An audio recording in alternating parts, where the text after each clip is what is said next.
Hey guys, Bowie here, and today we're gonna talk about March's 85% win rate support, Venomancer. You're probably thinking to yourself, Venomancer is not a support, and you're kinda right. He's not really a standard support, but he is for 727C what QoP was to 726. This is the type of hero that is so OP that just denying it from the other team is very often a win on its own. But March developed a really smart way of playing the hero, unlike scrubs that just jungle with him all the time. And that's what I'm going to teach you today. The build for this hero is really simple, and in case you already know how to build and what items to get, you can just jump to the next section. But this is really quick, so stay with me. You're gonna get passive at level 1, Gale at level 2, passive again, and you're gonna max wards, then max passive, you're gonna get your ult, you're gonna get the ward duration talent, you're gonna max Gale, you're gonna get the slow talent, the poison nova duration, and then the plague ward damage. The item build can change, and it's usually centered around how much move speed March needs in the laning stage.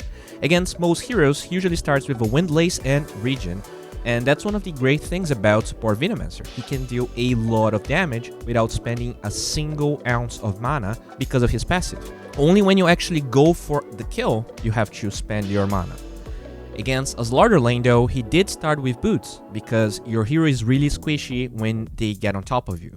When you do start with boots though, you're gonna have to fare more regen as soon as the game starts, because provided you gave 2 tangos to your mid player, which you should, you're only gonna have 1 left for your lane. After that, the build is always gonna be Tranquils, stick into a bigger item like Veil of Discord, Pipe, Solar Crest, whatever is needed in your game. In some games, he did buy a Quelling Blade. One of the biggest strengths of this hero is defending towers. For instance, in this game, March had an AM lane versus a Slaughter, and that is a terrible lane for Anti-Mage. He ends up jungling really early, and there's probably no support 5 in the game that can defend the lane effectively, because Slaughter can just dive pretty much any hero. But because wards block pathing, you can use Quelling Blade to waste a ton of time of the enemy heroes, and that's a great way to split push and defend lanes without being seen. Let's watch the best case scenario for a lane with support Venomancer. As you can see, he's not a great hero to contest runes, but once the laning stage starts, watch how he crushes melee heroes. Thankfully, besides Venomancer himself, almost all offlaners in this patch and a lot of the popular position 4 heroes are melee, and so Venomancer can dish all of this damage without spending any mana. This means he relies way less on clarities and mangoes, which propels him faster to upgraded boots and other items than most position 5 heroes that require tons of mangoes and clarities to harass at the same level Venomancer does. One of the disadvantages this hero has over other support 5 heroes is the fact that he is terrible at denying or securing range creeps, because he has no high damage spells or base damage on its own. And the way to deal with that is to constantly be harassing, so that standing still to get a deny or a CS costs way more in terms of regen for the enemy than the amount of gold or experience they're gonna get or deny. The first courier delivery March gets is always about regen. As long as you keep your HP levels up, it's very unlikely someone will be able to burst you down from 100 to 0, because you have a slow and you have a lot of armor, especially once you get your level 2. Darkseer is probably one of the few exceptions early on that do not care about your slow, so be careful about that guy. That said, the great thing about Venomancer is how his uptime is infinite provided you get Tranquil Boots. As long as you keep your HP up, you can harass very effectively, meaning your carry has help 24/7 and you're getting experience all the time to eventually do what this hero does best, and what also differentiates him completely from almost every position 5 hero in the game. While Venomancer can participate in early fights because of how great the slow from Gale is, this hero is great because he can hold towers when carriers want to start accelerating into jungle. In this game, he has an AM versus Slaughter, as we already talked about, and you can see how even though Radiant shows up with a bunch of heroes, the slows and the DOT damage from Venomancer not only makes the entire Radiant team low enough to even think about taking the tower after getting those kills, but also he buys time for his Vagnus to eventually show up and punish the enemy team. Even after that though, the tower is full HP and Venomancer is able to delay that for a really long time, even though generally speaking, almost every support in the game would be dove and killed by a level 7 Slaughter. Once Quelling Blade is up, things become even harder for the enemy team because Venomancer is able to create a perimeter with his wards that make taking the tower a huge investment, especially for a hero with no push abilities like Slaughter. The crazy thing about support Venomancer though is that when you destroy your lane, unlike any other support 5 in the game, you can take the enemy offlane tower really quickly. This tower isn't the most valuable one in the early game, but the influx of gold that it creates is crazy good. In this game, he doesn't even have a hero that can push towers. Riki is probably one of the worst heroes at doing that, but because he can create so many units on such a low cooldown once the catapult wave comes, and you did well enough, you can not only tank a lot of the attacks for the catapult, but you can even find heroes hiding, trying to set up and stop you. In cases where your offlane destroyed the laning stage, you can also use that momentum to TP there with the catapult wave to try and get a tower. It's really important that you ward the tree area like this to make sure no one is TPing to contest your push, and this clip, by the way, shows perfectly why Trankos is infinitely better on support Venomancer than Arcane boots or any other boots. Because of it, March starts this clip full HP even after fighting a couple of seconds ago, and that allows him to tank a couple of tower hits as they force this lane to tank for the creeps. And when Troll TPs, the only reason he lives through it all is the fact he was full HP in the first place, allowing him to not only get a ton of experience and gold,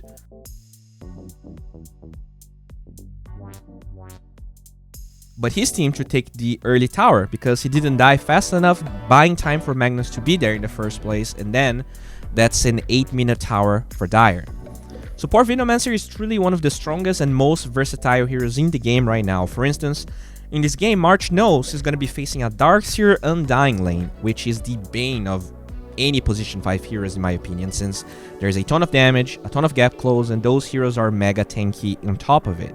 Venomancer has no problem playing the offlane. In fact, he's really good at it since it's much easier to reliably harass with him being in the offlane. In fact, because March focuses so much in region, this hero can keep going indefinitely, being super annoying and kiting heroes until it's too late.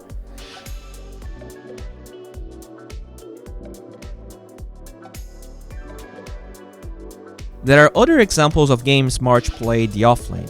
Warlock, for instance, is a much better fit for a Spectre in the safe lane than Venomancer, since he can constantly heal the Spectre for her to lane better in general, and Veno can just as easily do his thing in the top lane. Even though Galeed heroes can be denied, that's just a small problem in a sea of great things. When played in the offlane, Venomancer can scale even further because usually the offlane hero, after the laning stage, starts either rotating or playing the safe lane until the carry decides to trade lanes effectively. And until the carry decides to go to that lane, March is denying this camp from Terrorblade, but thanks to the way this hero functions, he can farm this safely since wards give vision of the whereabouts. And unlike a Venomancer that can easily defend his safe lane, Oracle is awful at defending tower, especially against a hero like Venomancer since his spells don't do anything to wards, allowing March to not only scale but to pressure the right parts of the map with very little risk. Once the 10-minute mark comes, your job as a support Venomancer is to be in the most dangerous parts of the map, the lane no one can farm without dying.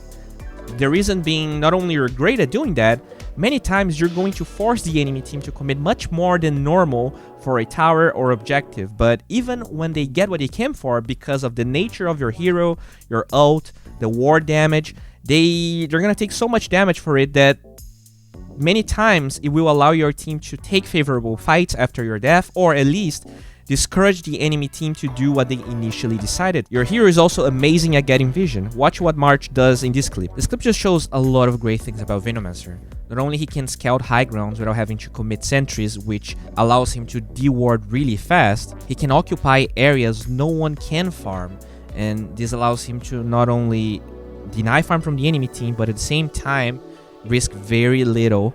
Not only he's able to farm a very juicy area of the Radiant team safely, but he can scout and damage everyone miles away from where he is. That move forces a huge reaction from Radiant that commits Ag, Metamorphosis, and while that looks like a decent enough fight for Radiant, not only the lane was mega pushed because of Venomancer being there, and so they're gonna barely scratch the T1 tower bottom, Venomancer can also get vision of the entire area around this part of the map, allowing him to predict where Radiant will ward if they even get there, and position after the fight breaks out. A lot of players think that support Venomancer is good because he just jungles and get items fast, and while that is part of the true, you should really refrain from jungling your own part of the map. If you drain ally resources as you scale, I guarantee you're gonna perform terrible and you're gonna get reported at the end of the game. After that engagement is over and March sees more heroes top, he does the exact same move I showed. He starts warding all of the high ground in this section of the Radiant jungle, and this is something Venomancer does spectacularly well, not only checking for wards from afar because of his E, but annoying people and knowing how many people he annoyed thanks to the ward's vision. And this baits a great fight for Dire, and after that what he does is exactly the same thing.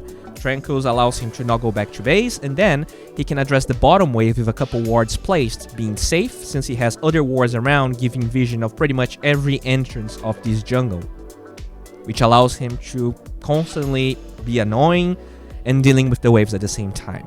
When the enemy tries to engage, guess what happens? Not only this area is fully dewarded thanks to the sentries and constant warding, but there is a path of wards that damages and slows Radiant as they come. Even though March dies, he is a Venomancer 5, but his carry gets a rampage, and this quickly becomes another win for his team. So as you can see, yeah, this Venomancer 5 has 52 CS, which is a lot of CS for a position 5 hero, but it's really not about the items that he has, but where he is, how he plays his wards, and the fact that this hero is able to irritate and draw so much attention while at the same time damage everyone and buy time for your team's reaction. Let's take this other game for instance, where his team takes a subpar fight in the middle lane and Dire starts pushing. Almost every other position 5 hero in the game has to go back base and try to defend in a very awkward way. But March in this case starts to get vision around the area with his wards and then in the mid lane. This is gonna allow him to not only wait the bounty rune, but to cut the mid lane in case Dire decides to go a little further after they take the tier 2 tower. In that same game, after Storm dies, Radiant gets a tier 2 mid, and usually you want to farm the enemy triangle in situations like this. The thing about Venomancer is that he goes a step beyond that. While most heroes and teams can farm the triangle once and then get out as the enemy respawns, the wards keep doing a lot of damage even after you leave, often farming those camps again, draining twice the amount of resources.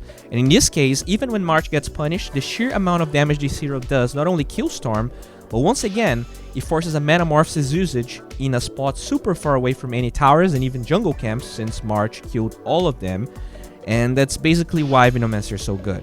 Finally, we have this other replay where March does that same move in the enemy jungle. As always, he brings sentries to make sure the enemy cannot scout him, and then he slowly spreads his wards rather than just focusing on farming one single camp. Notice that his goal here is not to maximize his farm necessarily. He's denying farm from the enemy without putting himself in danger. In cases where his core was not bottom, for instance, he usually doesn't farm this medium camp and he rather places wards around the stairs to cut the wave bottom. In case the enemy tries to contest, they have to either smoke for a position 5 Venomancer, or they're more than likely not going to be able to kill him because of so much vision and slow deployed until they get to the actual hero. In this clip, Radiant doesn't engage on Venomancer and rather his team initiates a fight in the mid tier 1 tower. Because of Tranquil Boots and because this area is close to 2 lanes at the same time, March can not only farm while denying the enemy, but he can join fights relatively fast. And what he does afterwards? He quickly runs to the enemy triangle to block their entrance while he draws aggro from the top creep wave to an area he has vision because of the prior wards placed. This hero is broken, and if MMR is what you want, I don't think there's a better support you can be playing in this patch as long as you understand why this hero is broken rather than just farming 24/7. Ходишь фигу фидишь. Cancel, блядь. Cancel! Cancel! Blaming allies can be addicting, but while it can feel good to do that sometimes, it will never change your win rate, and in fact, it can decrease your behavior score and chances of winning. You know what can positively impact your games? Knowing what are the best heroes of the patch and when to pick them as well as how they work. Right now, you can get access to my weekly updated S tier hero list as a Patreon follower or via YouTube membership. Be aware that YouTube takes a huge cut from that, and that's why the prices are different on Patreon, but I do like to give you guys the choice. On top of the S tier hero list, you also get a weekly video talking about new trends I identified and didn't finish a video yet. Venomancer is a great example. The 110 patrons we have right now were aware of the support Venomancer 5 a week ago, and they've been gaining MMR so far. All you have to do is join the Meta Aficionado tier on either YouTube or Patreon. I also constantly share replay IDs I think are useful for you to improve as a player. Remember that making these videos takes a lot of time, and in case you cannot afford one of these subscriptions, helping the YouTube algorithm by liking, subscribing, ringing the bell and commenting also makes the channel grow. Guys, thank you a lot for watching this video. In case you want a different experience than my Meta Aficionado tier, you can DM me on Twitter to get the rates for my coaching. If you want to see me play or cast Dota 2, follow me on Twitch. If you got back to Dota because of COVID-19 or the Compendium, you should definitely check our Discord channel. There's a lot of cool people there, and in case you struggle playing Dota by yourself, you can find people from all over the world to help you grow. Finally, if you still want to help with the channel, but the Meta Aficionado tier is not something that you really like, you can check the other tiers on either Patreon or YouTube. Thank you a lot for watching, guys. Have a good one, and bye.